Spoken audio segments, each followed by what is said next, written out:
So question number 2 here on page 14 in our note packet says that what we wish to do is to create a 99% confidence interval to estimate the percentage of all free throws that Ms. Wadley will ever make. So that would be the state part of what we wish to do. We're going to create a one proportion Z interval, and we can do this because her 50 free throws that we have information about represent a simple random sample. So the random condition is met. That means that on average, our samples, if we were to do many, many different samples of 50, they would look very much like the population. We can assume that Ms. Wadley will shoot or has shot more than 500 free throws in her life, so that 50 is less than 10% of all the free throws. We need to do this because we're sampling without replacement, and the independence condition needs to be met. And finally, the sampling distribution of all the sample proportions will be approximately normal. And this is because the large counts condition is met. We can check that by taking the sample size 50 and multiplying it by p hat, which would be 31 out of 50, or 62%. That'll give us 31, definitely bigger than or equal to 10.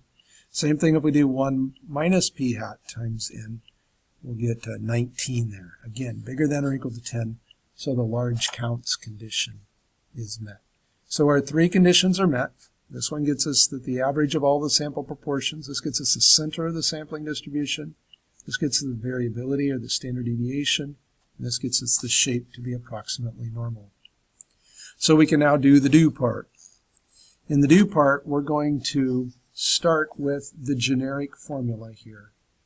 For any confidence interval that we do this year, we're going to write statistic plus or minus the critical value times the standard error of the statistic. Since we're working with proportions, our statistic will be a p hat. Critical value will be a z-score because they're normally distributed. And our standard error of the statistic, you can find that formula on your formula sheet on the back side in the upper right-hand corner. We're going to replace all the p hats with 0.63, and we're going to replace n with 50. So as soon as we can find our z-score here, we'll be in good shape.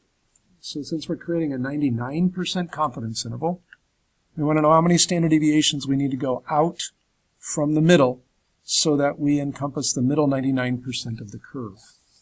Well, if there's 99% of the middle 99%, that means there has to be 1% in these two green tails combined. So this will be 1/2 of 1%. So 0.005 will be in this tail, and likewise in this tail. So when we think about doing inverse norm, we're going to do inverse norm of 0.005 to get the z-score on this side.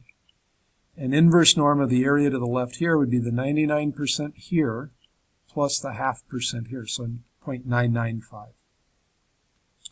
So in our calculator, we'll go to second vars. Under second vars, we'll select inverse norm. Area to the left, 0.005 if we want the z-score on the far left. We get negative 2.576. And if we want the z-score on the right, we'll go to second vars, inverse norm, 0.995. And we'll get positive 2.576. So we can take those two numbers back here and plug them into the do part of our confidence interval. State plan do conclude. So 2.576 can go right here. Now it just becomes a matter of running these numbers through the calculator so that we can figure out what we would have for our confidence interval.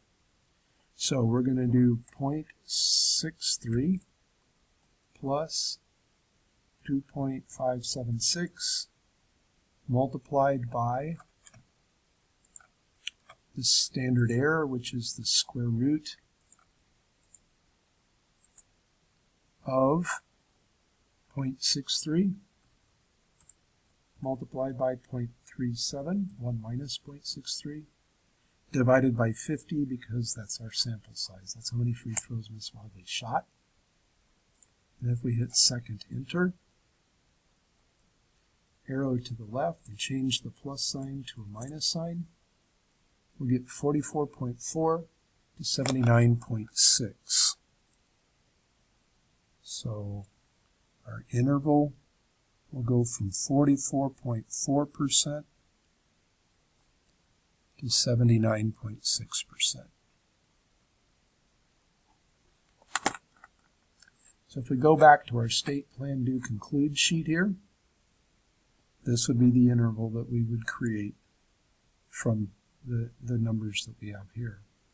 So our conclusion then, we can say we're 99% confident that Ms. Wadley will make between 44.4% and 79.6% of all of her free throws. Now that's a really wide margin. That's a really wide interval. That's a really big margin of error. But part of that issue is because we are very, very confident, and we have a sample size that's relatively small of only 50. So I hope that helps you with the state plan do conclude for question number 2 on page 14 in your note packets here.